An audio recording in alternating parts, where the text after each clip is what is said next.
ലോകം എന്ന സീരിയലിലൂടെ മലയാളികളുടെ ഹൃദയം കീഴടക്കിയ നടിയാണ് നിഷ സാരംഗ്. സിംഗിൾ മദറായി രണ്ട് പെൺമക്കളെ വളർത്തി വലുതാക്കിയ നടിയുടെ ജീവിതം ഏവരെയും വിസ്മയിപ്പിക്കുന്നതാണ്. മാത്രമല്ല, തന്റെ എല്ലാ ഉത്തരവാദിത്തങ്ങളും പൂർത്തിയായ സ്ഥിതിക്ക് താൻ ഇനി ഒരു വിവാഹം കഴിക്കാൻ ആഗ്രഹിക്കുന്നുണ്ടെന്ന് അടുത്തിടെ നടി വെളിപ്പെടുത്തിയിരുന്നു.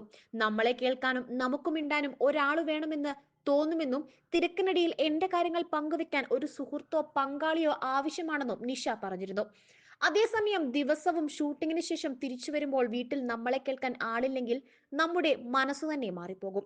50 വയസ്സിൽ തന്നെ തനിക്ക് ഹാപ്പിയാക്കി നിർത്തിയാൽ മാത്രമേ തന്റെ ആരോഗ്യത്തെ നാളെ ഉപയോഗിക്കാൻ പറ്റുമെന്നും ഇപ്പോൾ താൻ തന്നെ നോക്കുകയല്ലേ വേണ്ടിയിരുന്നതെന്നും നടി നേരത്തെ പറഞ്ഞിരുന്നു.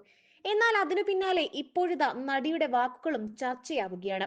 കഴിഞ്ഞ ദിവസം സിനിമ കണ്ടിറങ്ങിയിരുന്ന നടിയോട് മാധ്യമപ്രവർത്തകർ പുതിയ ജീവിതത്തിലേക്ക് കടക്കുന്നതിനെ കുറിച്ച് എന്താണ് പറയാനുള്ളത് എന്ന് ചോദിച്ചിരുന്നു. പുതിയ വിശേഷം ഒന്നുമില്ല, ഇങ്ങനെ പോകുന്നു. പിന്നെ പുതിയതല്ലല്ലോ ജീവിതം, ഇപ്പോഴും ഇങ്ങനെ നടന്നുകൊണ്ടിരിക്കുകയാണ് അല്ലേ എന്നും നടി മറുപടി നൽകിയത്. അതേസമയം ഇത്രയും നാൾ മക്കൾക്ക് വേണ്ടി ജീവിച്ചു, ഇനി ഒരു കൂട്ടു വേണമെന്ന് ഇന്റർവ്യൂവിൽ പറഞ്ഞിരുന്നുവല്ലോ, എന്നാണ് അതിനെക്കുറിച്ച് പറയാനുള്ളതെന്നും ചോദിച്ചതിന് ആ കുട്ടി അപ്പോൾ അങ്ങനെ ചോദിച്ചു, താൻ അങ്ങനെ പറഞ്ഞു എന്നാണ് നടി ഉത്തരം നൽകിയത്. ചേച്ചി മാരീഡായി എന്നൊക്കെ കേൾക്കുന്നുണ്ടെന്നും എന്താണ് അതിനെക്കുറിച്ച് പറയാനുള്ളതെന്നും മാധ്യമങ്ങൾ ചോദിച്ചു. ചോദിക്കട്ടെ, എന്തെങ്കിലും ഉണ്ടെങ്കിൽ താൻ പറയാമെന്നും നടിയുടെ ഉത്തരം.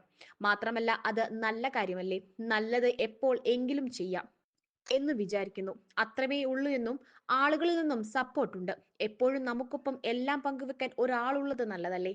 ഒറ്റപ്പെടുമ്പോൾ നമ്മൾ അങ്ങനെ ചിന്തിക്കുമെന്നും താനും അങ്ങനെ ചിന്തിച്ചെന്നും ഒരിക്കലും അത് തെറ്റാണ് എന്ന് തോന്നിയിട്ടില്ലെന്നും നിഷ കൂട്ടിച്ചേർത്തു.